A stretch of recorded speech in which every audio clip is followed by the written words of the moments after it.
Hey, yo, how you doing? We've got big news. Riccardo Calafiori has signed for Arsenal Football Club for a fee that could rise up to £42 million. And we've got a big striker lined up who could potentially be the difference maker for Arsenal winning the Premier League this season. Plus, Arsenal said to be front runners for a Euro superstar who could potentially slot in beside Odegaard to complete that midfield. This plus more coming up on this session. If you're new to this channel, kindly please take a moment to subscribe and also give us a like so we can grow this channel together. Now, Riccardo Calafiori, 22-year-old defender, has finally signed for Arsenal Football Club. Confirmed. And the photos are out there. He has signed a 5-year contract. And you know, this player is one that has been compared to Maldini, you know, the AC Milan legend. He's a player who's very athletic, 6'2". He can play at centre back and he can also play at left back. So very versatile player, rock solid. He plays for Italy, of course, and you know he was one of the best players for Italy in the Euros. Arteta is absolutely excited that he has gotten this player. He says Riccardo is a big personality and character with specific skills which will make us stronger as we push to win major trophies. And the player himself, Riccardo Calafiori, says, I'm really happy to be here. I waited a lot. I hope we are going to do something great this season. So clearly a player who's come in not just to warm the bench, but who's come in with a big ambition to be a big part of what Arsenal are going to do next. And what are they going to do next? Win trophies, mate. Win trophies. That's what Arsenal fans want. We want this player to come in and strengthen our backline. Now, looking at that backline right now, what are you talking about? I think we have the best backline in world football. Yeah, I said it. I said it. Why can I say it? I think looking at that backline right now, I don't think we are beyond top 3. We have to be in the top 3 backline in world football right now. Tell me about it. We've got Ben White at right back. We've got Saliba and Gabriel at the center. And now we've got Riccardo Calafiori at left back. What else do you want, mate? That is a rock solid defense. Do you see any weakness there? Tell me any defensive weakness you see in that backline. It's rock solid. That's how you can define it. And I think our opponents will be very afraid to face our backline. Now we don't have no more Zinchenko's, you know, doing funny, silly mistakes on the left back. No more standing left backs like Nketiah, you know, getting caught by the pace of the likes of SANE. We have a proper left back now, a proper defensive, rock solid left back. And you know what that does? When you have a strong defense, it sends confidence right through the spine of the team to the front. So when players are playing, they know they're covered at the back. You can go attacking without fear of getting caught out. So exciting times. And I look forward to see how this player slots into that backline. Now, we know that maybe it's going to result in one of either Zinchenko or Nketiah getting sold away. But we still have Timber. So our backline is proper strong. And now, of course, the other big news of the day is that Emile Smith Rowe, you know, Arsenal fan favorite, who has grown up through the ranks. And him and Saka, actually, if you remember well, in that 2020 season, they're the 2 players who saved Arteta's job. You know, when Arteta was struggling, it is Emile Smith Rowe and Saka who actually went on a scoring streak, especially Emile Smith Rowe. He scored so many crucial goals that actually took the pressure off Arteta and bought him time to establish himself as the manager he has become today. So very grateful to this player. Arsenal fans know what this player is capable of. It's only that the team has sort of grown and gone beyond him. We're no longer trying to use a number 10. We're sort of using 2 8s. So I think it's the right time to sell him. We know that Aston Villa came in previously for him back in like 2021 for about £30 million. Arsenal rejected that offer. But today we are told that Fulham have bought him for £27 million that could rise up to about £34 million. Arsenal needs to get that money in so we can invest it in other positions. Now, what is happening with the striker role? We know that the 2 main strikers that Arsenal are linked with are Victor Gyokeres and Victor Osimhen. Now, Victor Gyokeres is said to be preferring a move to Arsenal.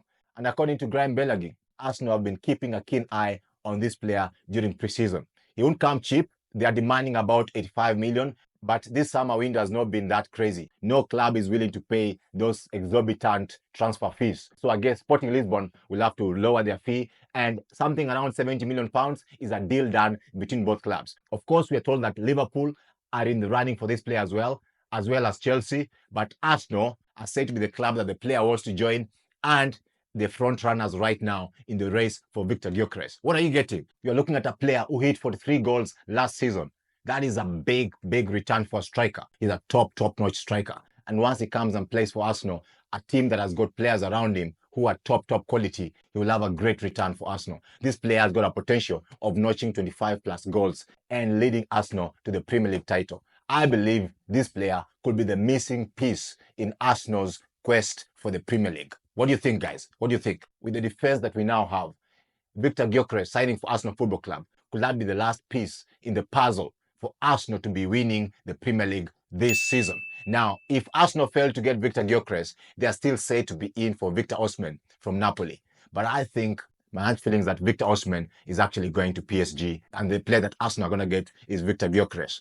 Now, Arsenal are being extensively linked to Rafinha. You know, the player was previously at Leeds, and then Chelsea were thought to be interested and were about to beat Arsenal to the player, but he chose to go to Barcelona. You know, Brazilian players just can't say no to Barcelona. And so 2 years on, Lamine Yamal, the 16-year-old, now 17, is actually pushed him out of the team. And so he's available. And Barcelona want to sign NIKO Williams, whom they're competing with Arsenal as well. So it looks like it's musical chairs. So now Barcelona offering the player Rafinha to Arsenal so that they get a free run for NIKO Williams. And Arsenal are said to be interested. It will cost about £40 million thereabouts. And there's also a big offer coming in from Saudi Arabia. But it is said that Arsenal are very serious about signing this player. So it remains to be seen how this transfer progresses. Now, you know that on that right wing, Nelson has been the backup player for Saka. Has not really lived up to his billing, Nelson. And so we need a player there who can upgrade that position, where we know that even if Saka is not playing, this player can come in and do an equally good job on that right wing. Nelson is thought to be the subject of a bid from Leicester, and West Ham are also interested. Leicester are thought to be willing to give the £20 million that Arsenal are demanding for this player. So we will have money to use to buy a winger. So who are you going to buy on that right wing? Is it going to be Rafinha? You know, Premier League proven, 27-year-old, can hit the ball. You know, he can shoot from distance, he can shoot in the box. He can also hit free kicks. And that's one area that I think we lack. We don't have a player who's a sure bet when it comes to taking free kicks. And Rafinha is that kind of player.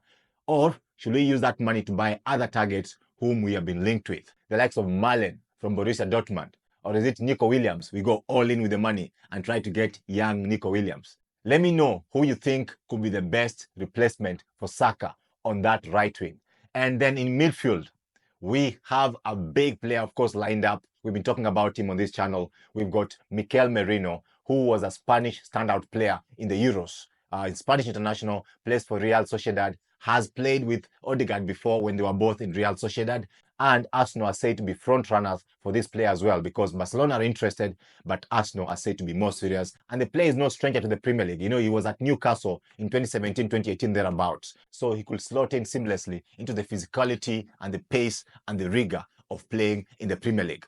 Mikel Merino, watch out for him. Where could he play for Arsenal? He could be the one coming in to play in that left-sided number 8, so that it's Odegaard on the right-sided number 8, Mikel Merino on the left-sided number 8, and Reiss sitting behind them to be the defensive midfielder and anchor. Of course, we know that Reiss likes bombing forward. So in that case, Mikel Merino can step back and then Reiss can bomb forward and join in the attack.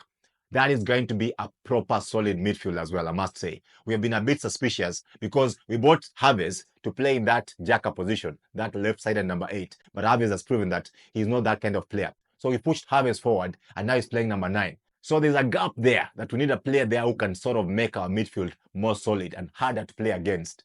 And this player, Mikel Merino, excites me. Now, what will Arsenal's starting 11 look like? If we sign Merino and we sign Gyokeres, check this out. Ryan goal, White at right back, Saliba and Gabriel at centre back, Calafiori at left back, Reiss, Odegaard, and Merino in midfield. Then we have Martinelli, Saka, and Gyokeres playing that forward line. Wow. That right there is a fearsome team. We can go away to City, we can go away to Liverpool, we can go away to Chelsea, we can go away to Manchester United, and I will not be afraid. We can go away to Tottenham. I will not be afraid of any team. We are capable of dominating, of playing our own game, of showing that this is Arsenal.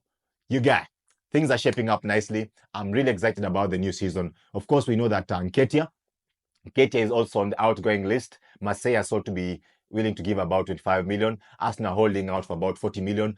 I feel like a deal will be agreed between the two clubs before the end of this transfer window. So that's one exit that will give us money to spend, in addition to the money that we've gotten from Smith Rowe and Nelson, who's also on the exit line. So really looking exciting. Pre-season preparations have been good. We beat Bournemouth on penalties. Of course, we beat Manchester United 2-1 in our last friendly out there in LA. And we are now looking forward to that pre-season friendly against Liverpool on 1st of August. Hopefully, Calafiori will be in that match and he can come on and get a few minutes with his teammates. And we can also see how the other players are integrating and shaping up for the new season. Guys, 2024-2025 season is going to be exciting for Arsenal fans. And here at 4G Ghana, we'll be bringing you all the news, all the action, and all the top-notch analysis as you've come to expect of us. If you're new to this channel, please take a moment to subscribe, give this video a big like, and leave a comment, and let us grow this channel together. Till next time, God bless. Bye-bye.